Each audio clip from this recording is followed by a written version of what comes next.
ಮೈತ್ರಿ ಪಾರ್ಟ್ನರ್ ಬಿಜೆಪಿಯಲ್ಲೂ ಮಾಡಿದ್ರು, ಮೂರು ಜನ DCM. ಅವ್ರು ಮಾಡಿದ್ರೆ ಮಾತ್ರ ಸಾಮಾಜಿಕವಾಗಿ ಸಮುದಾಯಗಳ ಪ್ರಾತಿನಿಧ್ಯ, ಅವ್ರು ಮಾಡಿದ್ರೆ ಮಾತ್ರ ಆಂತರಿಕ ಕಚ್ಚಾಟನ. ಯಾವ ತರ ಲಾಜಿಕ್ ಇದು?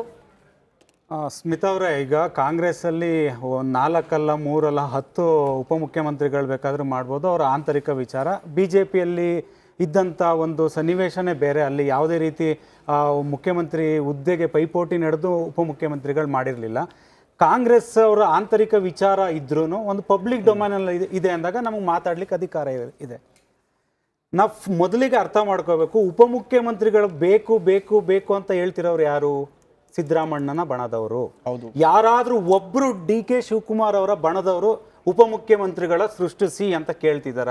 ಇಲ್ಲ. ಇದು ಯಾವ ರೀತಿ ಆಗಿದೆ ಅಂದರೆ, ಒಂದು ಬೆಳೆ ಬೆಳಿಲಿಕ್ಕೆ, ಒಂದು ಫಸಲು ತೆಗಿಲಿಕ್ಕೆ ಮಾನ್ಯ ಉಪಮುಖ್ಯಮಂತ್ರಿ DK ಶಿವಕುಮಾರ್ ಹಗಲು ರಾತ್ರಿ ಎಲ್ಲ ನೀರು ಬಿಟ್ಟು ಗೊಬ್ಬರ ಹಾಕಿ ಗುದ್ಲಿ ಹಿಡಿದು ಕಷ್ಟಪಟ್ಟು ಮಾಡ್ತಿದ್ದಾರೆ. ಸಿದ್ದರಾಮಣ್ಣವರು ಕೂತಿದ್ದ ಕಡೆನೇ ಸೇಫ್ ಗೇಮ್ ಮಾಡ್ತಾ ಏನಾದರೂ ಮುಖ್ಯಮಂತ್ರಿ ವಿಚಾರಕ್ಕೆ ಬಂದಾಗ ಅವರ ಬಣದವ್ರಿಗೆ ಮಾತಾಡಲಿಕ್ಕೆ ಬಿಡ್ತಿದ್ದಾರೆ. ಅಂದರೆ ಒಂದೊಂದು ಸಮುದಾಯದ ವತಿಯಿಂದ ಈಗ ಲಿಂಗಾಯತ ಸಮುದಾಯದವರು ಬೇಜಾರು ಮುನಿಸಿದೆ, ಒಕ್ಕಲಿಗ ಸಮುದಾಯ, ಅದರಲ್ಲಂತೂ ಹಳೆ ಮೈಸೂರು ಭಾಗದವ್ರಿಗೆ ಮಾನ್ಯ DK ಶಿವಕುಮಾರ್ ಅವರು ಹೇಳಿದರು, ನೀವು ದಯವಿಟ್ಟು ನಮ್ಗೆ ಈ ಬಾರಿ ಮತ ನೀಡಿ ನಾನು ಮುಖ್ಯಮಂತ್ರಿ ಆಗ್ತೀನಿ, ಬಹಿರಂಗವಾಗಿ ಹೇಳಿದರು.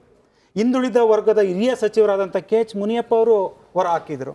ಇದೆಲ್ಲ ನೀವು ನೋಡಿದಾಗ ಒಂದು ಕಡೆ ಸಮುದಾಯಗಳು ತಿರುಗಿ ಬಿದ್ದಿದೆ ಅಂತ ಕಾಂಗ್ರೆಸ್ ಅವ್ರಿಗೆ ಗೊತ್ತಿದೆ, ಇನ್ನೊಂದು ಕಡೆ ಬರೀ ಸಿದ್ದರಾಮಣ್ಣ ಬಣದವರೇ ಈ ಉಪಮುಖ್ಯಮಂತ್ರಿ ಹುದ್ದೆಗಳ ಸೃಷ್ಟಿಸ್ತಿದ್ದಾರೆ ಅಂತ ಅಂದರೆ ಇದು ನೇರವಾಗಿ ಮಾನ್ಯ DK ಶಿವಕುಮಾರ್ ಅವರಿಗೆ ಕೊಡ್ತಿರೋಂಥ ಮೆಸೇಜ್.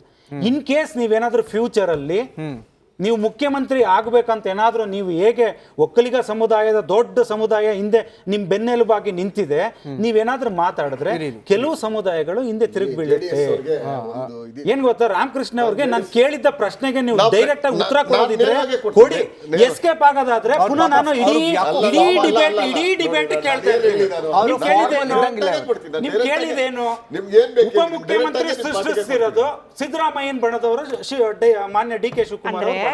ಪದೇ DK ಶಿವಕುಮಾರ್ ಅವ್ರನ್ನ ಹೋಗಿ ಯಾಕೆ ಕೆಣಕ್ತಿದ್ದೀರಾ? ಯಾಕೆ ಅವ್ರಿಗೆ ಸೈಲೆಂಟ್ ಆಗಿ ಇರಕ್ ಬಿಡ್ತಾ ಇಲ್ಲ? ಸಿದ್ದರಾಮಯ್ಯ ಬಣದವರಿಗೆ ಬೇರೆ ಏನಾದ್ರೂ ಸೂಚನೆಗಳು ಹೋಗ್ತಿದ್ಯಾ? ಸುಮ್ನೆ ಬಿಡಬೇಡಿ DK ಶಿವಕುಮಾರ್ ಅವ್ರನ್ನ ಅಂತ. ನೋಡಿ, ಒಂದು ತಿಳ್ಕೊಳ್ಳಿ, DCM ಕೇಳ್ತಾ ಇರ್ತಕ್ಕಂಥವ್ರು ಸಮುದಾಯದ ಪರವಾಗಿ ನಮಗೆ ಕೊಡಿ ಅಂತ ಇದ್ದಾರೆ, ಅದ್ರಲ್ಲಿ ಯಾವುದು ತಪ್ಪಿಲ್ಲ. ಆದ್ರೆ ಇರೋ DCM ಇಳಿಸ್ಬಿಟ್ಟು ಮತ್ತೊಂದು ಮಾಡಿ, ಇಲ್ಲ DK ಶಿವಕುಮಾರ್ ಅವ್ರನ್ನ ಸೈಡ್ ಮಾಡಿ ಅದು ಮಾಡಿ ಅಂತಕ್ಕಂಥದ್ದು ಯಾವುದು ನಡೆಯಲ್ಲ. ಇದು ಕಾಂಗ್ರೆಸ್ ಪಾರ್ಟಿ. ಇದು ಕಾಂಗ್ರೆಸ್ ಪಾರ್ಟಿಲಿ ಯಾವುದೋ ಒಂದು ಸಮುದಾಯ ಬಂದು ಇನ್ನೊಂದು ಸಮುದಾಯ ತುಳಿದಕ್ಕೆ ಆಚೆ ಹಾಕ್ಬಿಡಿ, ನನ್ನನ್ನು ತಗೊಳ್ಳಿ ಮಾಡಿ ಅಂತಕ್ಕಂಥದ್ದು ಯಾವುದೂ ಇಲ್ಲ. ಆಮೇಲೆ JDS ಅವ್ರಿಗೆ ಹೇಳ್ತೀವಿ, ಇಷ್ಟೆಲ್ಲ ಮಾತಾಡ್ತಾ ಇದ್ದಾರೆ, ಇದೇನೋ ನ್ಯಾಯ ನೀತಿ ಮಾತಾಡ್ತಾ ಇದ್ದಾರೆ, ಅವರು ಕೊಡ್ಲಿಲ್ಲ ಇವರು ಕೊಡ್ಲಿಲ್ಲ ಅಂತೇಳಿ. JDS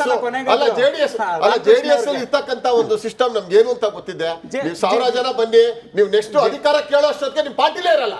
ಯಾಕೆ ಎಷ್ಟು ಅಧಿಕಾರ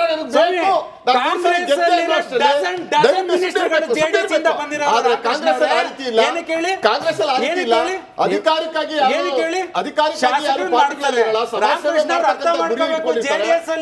ಕಾರ್ಯಕರ್ತ ಇದ್ರೆ ತಾಲೂಕ್ ಪಂಚಾಯತಿ ಕ್ಯಾಂಡಿಡೇಟ್ ಆಗೋಷ್ಟು ಮಟ್ಟಿಗೆ ಬೆಳೆಸ್ತಾರೆ, ಜಿಲ್ಲಾ ಪಂಚಾಯತಿ ಕ್ಯಾಂಡಿಡೇಟ್ ಆಗೋ ಮಟ್ಟಿಗೆ ಬೆಳೆಸ್ತಾರೆ. ಕಾಂಗ್ರೆಸ್ ಅಲ್ಲಿ ಏನ್ರಿ ಬೆಳೆಸಿದ್ದೀರಾ? ರಾಮಕೃಷ್ಣ ಅವರೇ, ಕಾಂಗ್ರೆಸ್ ಅಲ್ಲಿ ಏನ್ ಬೆಳೆಸಿದ್ದೀರಾ? ಒಬ್ಬ ಒಕ್ಕಲಿಗ ನಾಯಕನ ತುಂಬಿದ್ದೀರಾ ನೀವು. ಇಡೀ ಹಳೆ ಮೈಸೂರು ಭಾಗದಲ್ಲಿ ಮಾನ್ಯ DK ಶಿವಕುಮಾರ್ ಅವರು ಮತ ತಗೊಂಡ್ರು. ಏನ್ ಮಾಡಿದ್ರಿ? ಬರೀ ನೀವು ಬೋಗಸ್ ಅಹಿಂದ ಅಂತ ಹೇಳ್ಕೊಂಡು ಇವತ್ತು ಸಿದ್ದರಾಮಣ್ಣ ಅವ್ರು ಏನ್ ಮಾಡ್ಲಿಕ್ಕೆ ಹೊರಟಿದ್ದಾರೆ? ಇಲ್ಲಿ ನಿರಂಜನ್ ಸರ್, ಅವ್ರಿಗೆ ಪ್ರಶ್ನೆ ಕೇಳ್ತೀನಿ. ಅವ್ರಿಗೆ ಪ್ರಶ್ನೆ ಕೇಳಿ. ಪಾಟೀಲ್ ಅವ್ರಿಗೆ, ಸತೀಶ್ ಜಾರಕಿಹೊಳಿ ಅವ್ರಿಗೆ, ಹೌದು, ಸಮೀರ್ ಅಹಮದ್ ಖಾನ್ ಅವ್ರಿಗೆ, ಮುನಿಯಪ್ಪ ಅವ್ರಿಗೆ ಮನಸ್ಸಿಂದ ಕೇಳ್ಬಿಡಿ. ಅವರು ಉಪಮುಖ್ಯಮಂತ್ರಿ ಸ್ಥಾನಗಳ ಆಸೆ ಬಯಸಿದಾರ? ಇಲ್ಲ ಮಾನ್ಯ DK ಶಿವಕುಮಾರ್ ಅವರಿಗೆ ನೀವು ಎದುರಿಸ್ತಿದ್ದೀರಾ? ಉತ್ತರ ಕೊಡಿ. ಬಿಡಿ ರಾಮಕೃಷ್ಣ ಒಂದು ಮನೆ 4 ದಾರಿ ಆಗಿದೆ, 4 ನಾಯಕರಾಗಿದೆ. ನಾವ್ ಹೇಳ್ತಕ್ಕಂಥದ್ದು ಬಿಜೆಪಿಗಾಗ್ಲಿ JDS ಗಾಗ್ಲಿ